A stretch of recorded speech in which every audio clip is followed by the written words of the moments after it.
तो देखिए, पहले भी हम इस तरह के क्वेश्चन को कर चुके हैं, इस तरह की प्रॉब्लम्स को, पर एक्सरसाइज से जो क्वेश्चन हम कर रहे हैं, तो आज हम question number 3 and question number 4 करेंगे। ठीक है, तो ये कह रहा है निम्न को P बटे Q के रूप में व्यक्त कीजिए, जहाँ P और Q पूर्णांक है और Q अशून्य है। तो जो पहला पार्ट है 0.6 बार, तो कहने का मतलब माना 0.6 बार है, तो ये पहले ही खुद बार लगा के दिखा रखा है कि एक सिंगल डिजिट रिपीट हो रहा है। इसमें देखिए 0.47 बार, इसमें बार कितने पे, एक डिजिट पे है, तो मतलब 4 पे बार नहीं है, तो ये थोड़ा सा अलग तरीके से होगा। और इसमें क्या है 0.001, इस तीनों पे बार है, तो ये अलग तरीके से होगा। तो पहला जो क्वेश्चन है, पहला पार्ट माना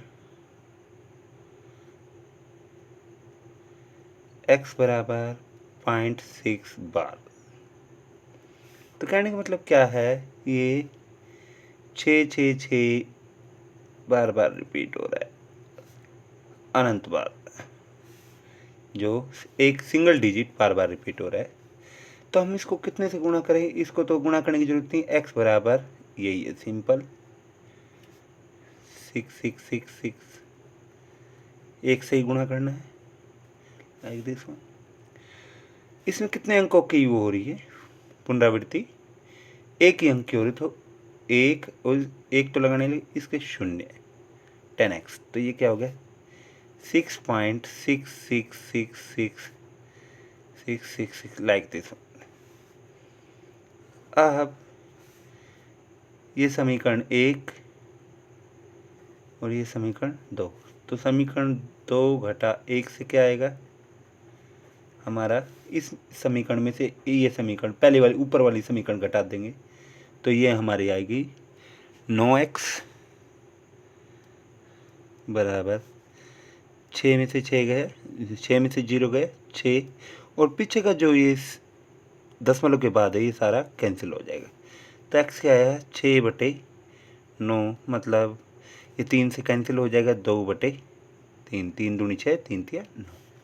इसी तरह से दूसरा क्वेश्चन, तो माना x बराबर कितना है 0.47 बार, कहने का मतलब इस पे बार कितने पे, एक अंक पे है, तो 47777 लाइक दिस। अब इसमें कितने से गुणा करनी है इसको, ये देखिए कि जो दशमलव है वो जो रिपीटिंग पार्ट से कितने अंक दूर है, एक अंक दूर है, तो 10x बराबर 4.7777 लाइक दिस वन।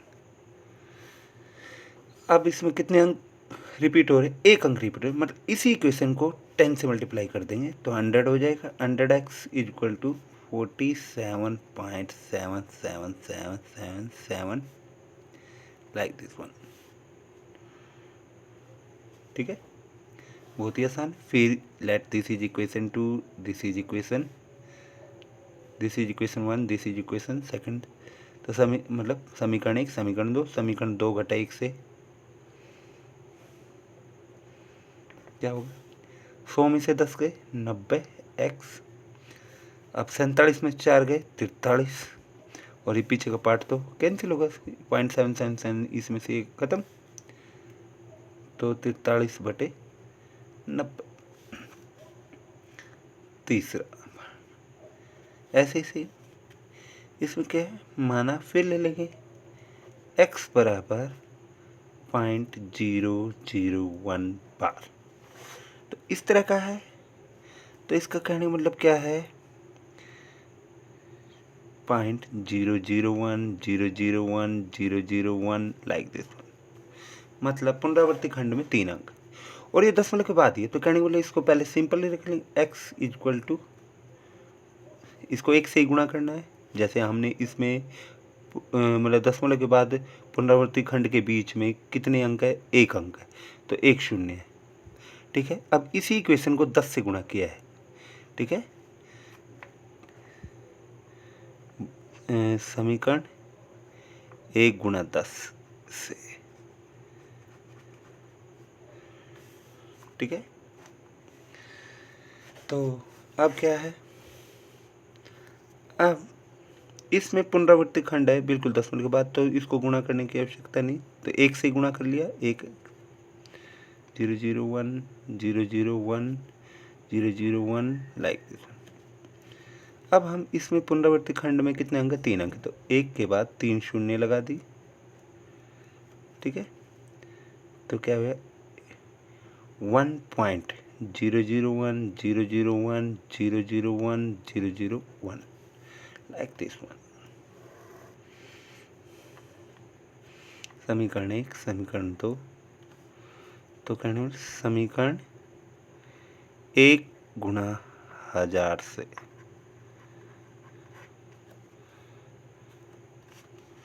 ठीक है। और यहाँ हमने 10 लिखा है ना कि 100, क्योंकि रिपीटिंग पार्ट में कितने अंक है, 1 अंक, तो 10 से गुणा। अब ये कितना है, 1000 में से 1000 एक्स में से 1 एक्स गए 999 एक्स 1, और ये बाकी रिपीटिंग पार्ट आप पाएगा जो है कैंसिल हो गया, 1/999, ठीक है। बहुत ही आसान है। अब इसी तरह से जो हमारा जो अगला क्वेश्चन है, हमारा अगला क्वेश्चन क्या है, सिंपली हमारा अगला क्वेश्चन है 4th question like this one.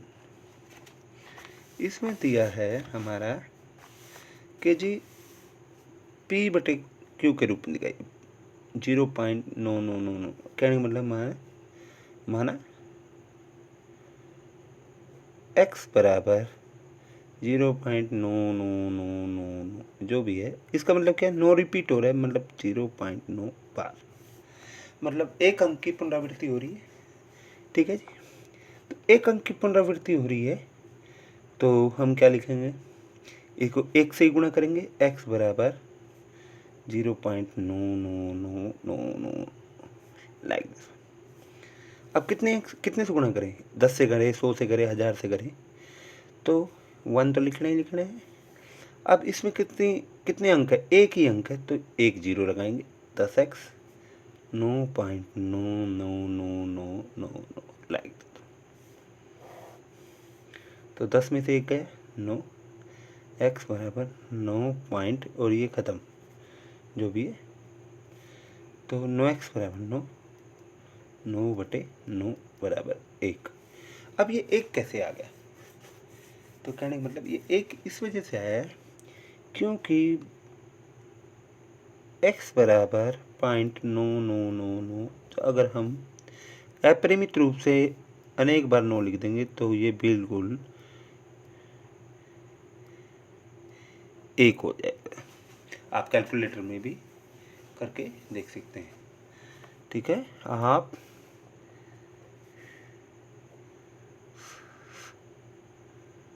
Calculator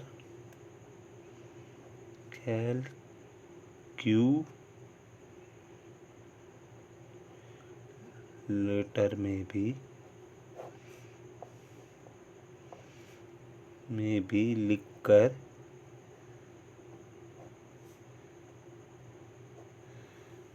बराबर का चिन्ह दबाकर भी देख सकते हैं,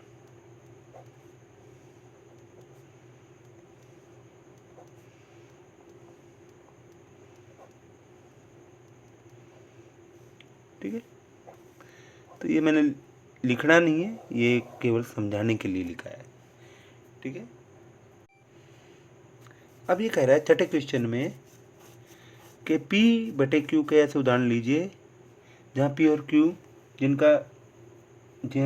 Q पूर्णांक और जिनका एक का अतिरिक्त कोई भी उभयनिष्ठ गुणनखंड नहीं है, मतलब आपस में एक दूसरे से कटते नहीं, तो लाइक दिस वन। जिनका शांत दशमलव निरूपण है, निरूपण प्रसारक क्या आप अनुमान लग सकते हैं, ठीक है।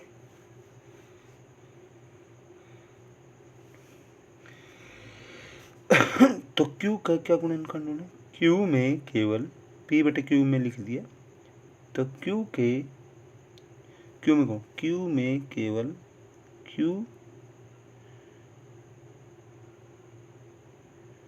में केवल 2 और 5 के ही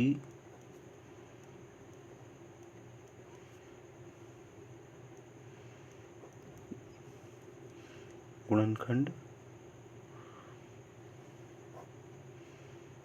क्यू में केवल 2 और 5 के ही गुणनखंड होंगे।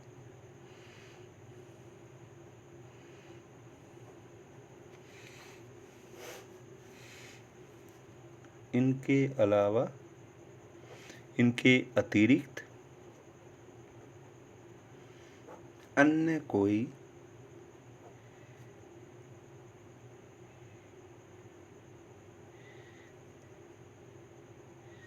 संख्या से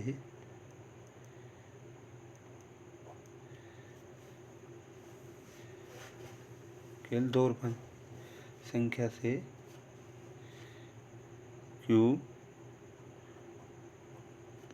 विभाजित नहीं होगा। पूर्णतः विभाजित मतलब पूर्णतः विभाजित नहीं होगा।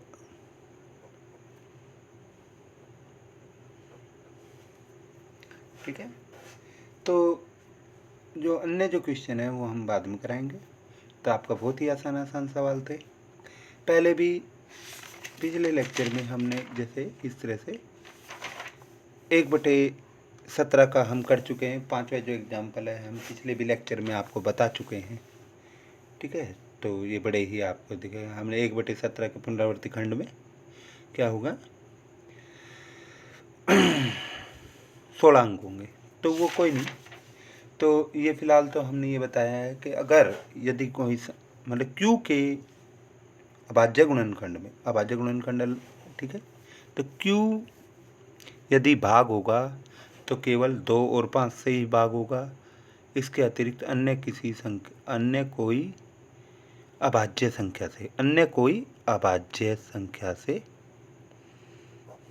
भाग नहीं होगा। तो कहने मतलब हम क्या लिखेंगे, क्यू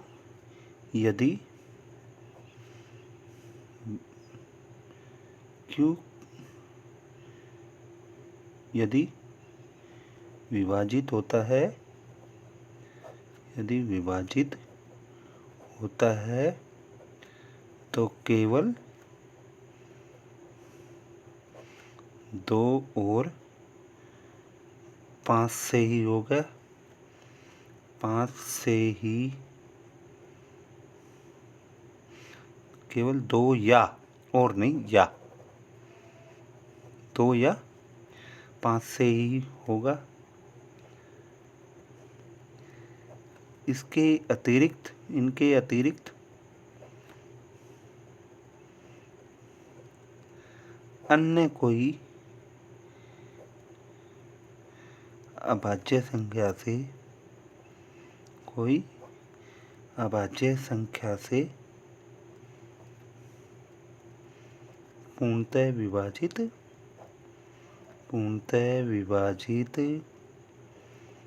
नहीं होगा।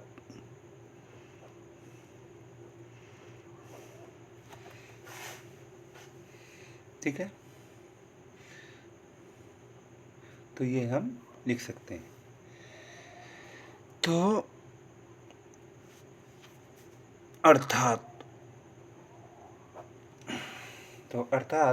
क्यू में केवल 2 और 5 के ही गुणनखंड होंगे। यदि होंगे तो क्यू में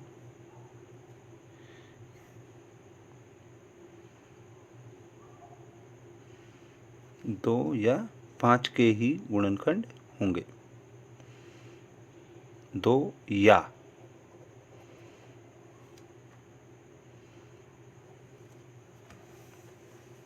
और